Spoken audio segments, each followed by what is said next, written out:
Baptist Church. Let's welcome Dr. Raphael Warner.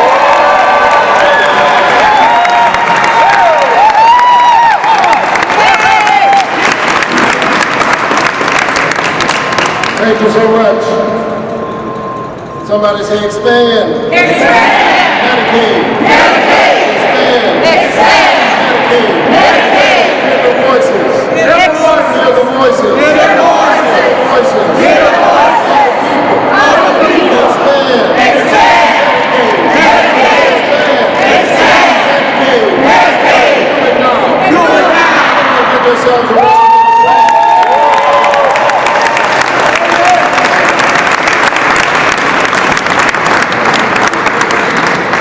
Sisters and brothers,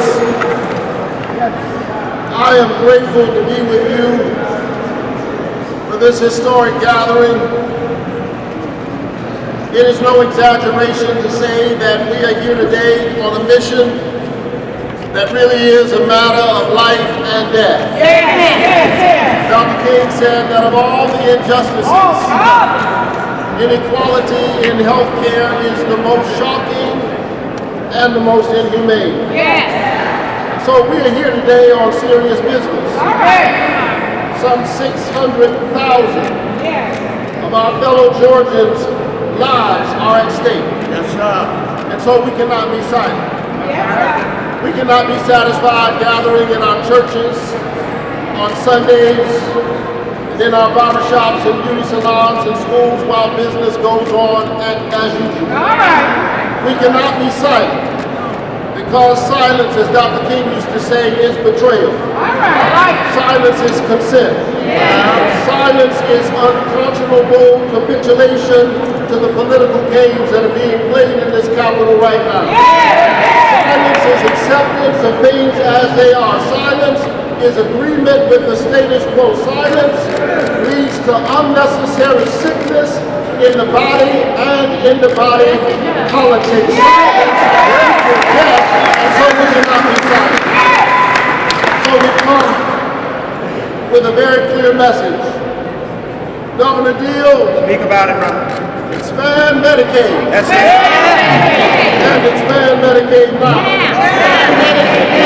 Working people who work every day, laboring under a shamefully low minimum wage that the Congress refuses to raise, although they have managed to raise their own pay.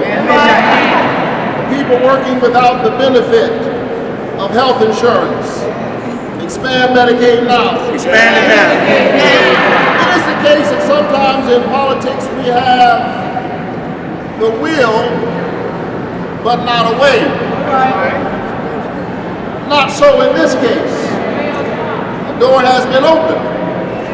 A way has been made. Imagine some 600,000 Georgians that we can lift today out of the shadows of sickness and uncertainty, death for want of a doctor and a diagnosis. We can lift them today into the sunlight of a new day. Speak on it, brother. Some 600,000 Georgians. And these are not numbers. These are our neighbors. They work in restaurants and cook and wash dishes and offer security and provide haircuts, manicured hands and manicured lawns. They clean the restrooms and floors of office buildings and malls and department stores.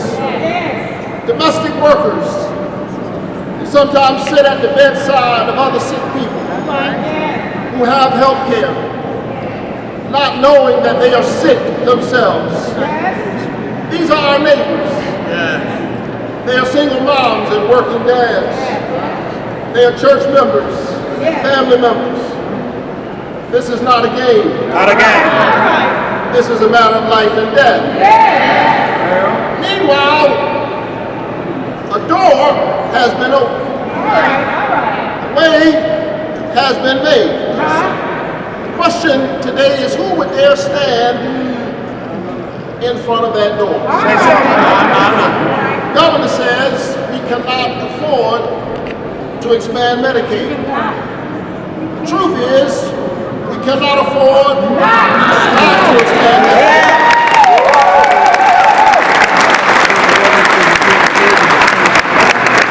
That is exceedingly clear, considering the state that we are in. That is exceedingly clear, considering the state.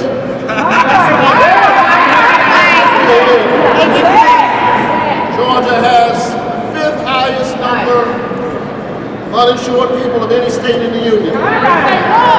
Think about the implications of that. Not just for those who need care, but think about the implications of that for business and for our economy. And then hear the argument coming from the other side. The argument is that Georgia cannot afford a Medicaid expansion that dramatically decreases the numbers of its uninsured citizens, although the federal government pays 100%, and then gradually scales back to a permanent level of 90%. The argument on the other side, believe me, I wish it were more complicated. The argument is that we cannot afford it. Meanwhile, you and I are already being taxed by this broken system. Each time one of our fellow citizens has to go to the emergency room, not for need of urgent care, but for need of primary care, they say we cannot afford it. I wish it were more complicated than that. But that's their argument. It's immoral. It's illogical.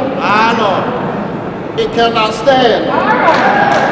So, Governor Deal, expand Medicaid not only because it is right morally, do so because it is smart economically.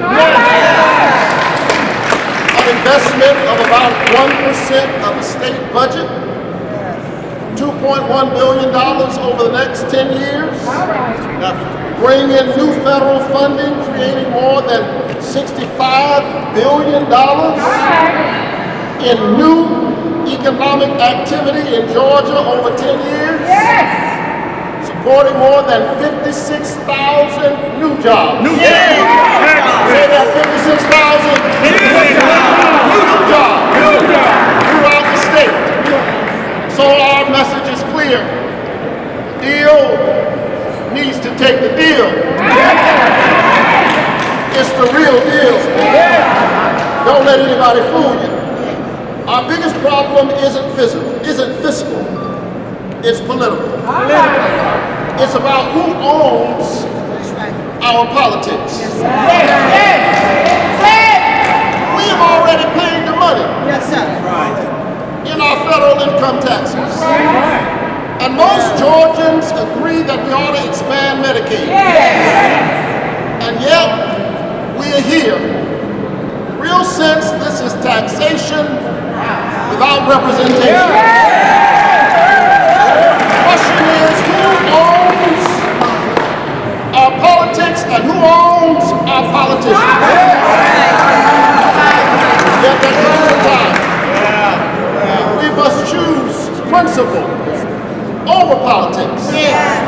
I'm a Christian. In this Lenten season, in a few days, we will encounter another governor who, when confronted with a dilemma about what to do about a poor Palestinian Jew who came healing the sick, decided to wash his hands of the issue. I would not be a Baptist preacher if I did not remind you that the governor said in those days, I cannot decide.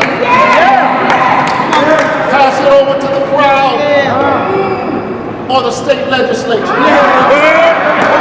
Tie it up in a political game of confusion and obfuscation. Pilate tried to wash his hands of the issue. But history has issued its verdict. And the governor's hands, Governor Pilate's hands, are not clean.